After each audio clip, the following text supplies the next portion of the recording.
In this advanced configurator tutorial lesson, you'll learn how to create a complex configuration in QuoteWerks.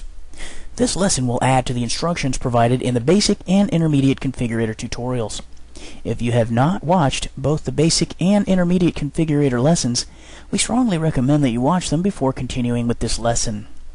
In the basic configurator lesson, we learned how to create a new configuration. In this advanced lesson, we're going to work with an existing configuration and go through the details on how the configuration was created. Select the Products Configurator menu option, or click the Configurator icon on the QuoteWerks toolbar. We'll select Entertainment System as the configuration that we want to work with further, which is the same example configuration that's included in the QuoteWerks demo. After selecting Entertainment System, click on the Edit button, and the Configuration Setup window appears. This configuration has been set up as a grouped configuration, and all the appropriate fields have already been populated. Now click on the Flowchart tab to see how this configuration is set up. There are three different branching methods that you can use in a configuration: the default branch, navigation branch, and part number based branch. The default branch type is the most basic. It allows you to connect two selection containers together no matter what items are in the container. When the user chooses an item, the default branch will take them to the next step. This is the branching method that we used in the basic configurator tutorial. The navigation branch type is a more advanced branching method. This method provides the user with a list of options that will dictate the flow of the configuration without the need to include or choose from actual items. Since you're not using items to branch the containers, this branching method is set up using a heading for the main selection container and then subheadings for each of the secondary selection containers. This is a great branching method to use if you want to break the configuration into multiple paths for the end user to choose from, with different items available in the selection containers listed below each subheading.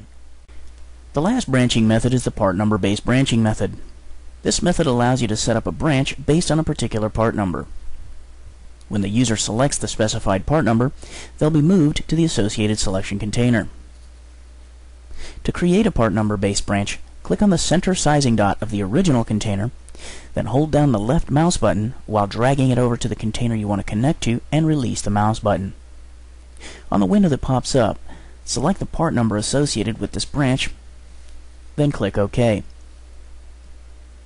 Now that you have an idea how the branching methods work, let's take a look at how this configuration operates in a working environment so you can better understand the logic behind it. Type of TV is the first selection container in this configuration.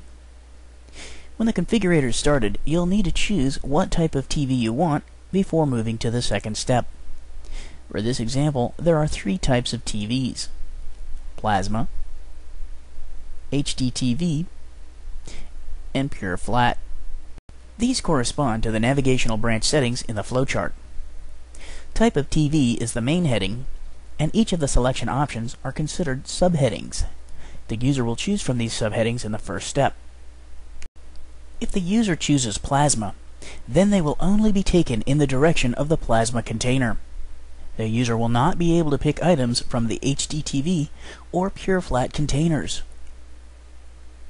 Once the option for Plasma is selected, the user will move to the next container. As expected, the items in this container are all Plasma TVs. At this point, they'll need to choose one of these items, but not more than one. This brings us to another advanced tool. The configurator gives you the ability to specify the number of items that an end user can choose at each step. In the Edit Selection Container window, under the Settings tab, you can set up a minimum and maximum number of items for this container. For most configurations, you'll only need to choose one item per container, so you want to set the minimum to 1 and the maximum to 1. However, in our example, the Accessories for 50-inch Plasma container has a minimum of 0 and a maximum of 4. This allows a user to have the option of choosing up to 4 items from the step, or not choosing any at all, depending on the customer's request. By using the minimum and maximum fields, this allows you to set up rules for the user.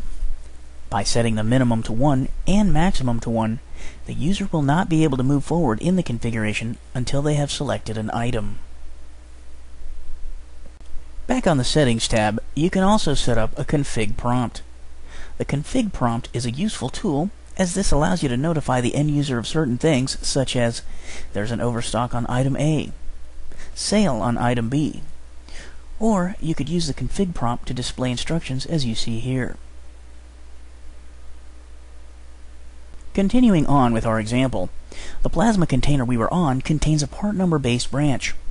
If the user chooses the part number of PDP505HD, then the user is directed to the accessories for a 50-inch plasma.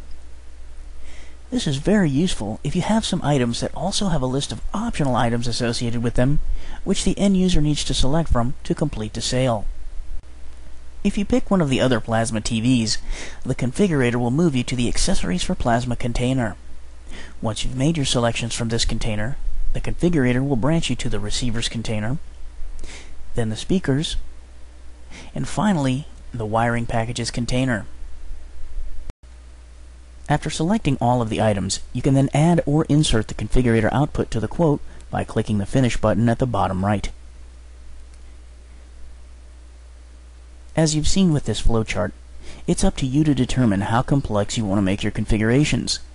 You can make them simple, with one item per container, going step by step straight through to the end, or complex with many selection containers containing multiple items each, which branch off to other containers based on the user's selection. In the 3 configurator tutorials, we've covered everything you need to know on how to create a configuration that fits the needs of your company. As an additional resource, you may wish to review the Using the Configurator chapter of the QuoteWerks manual.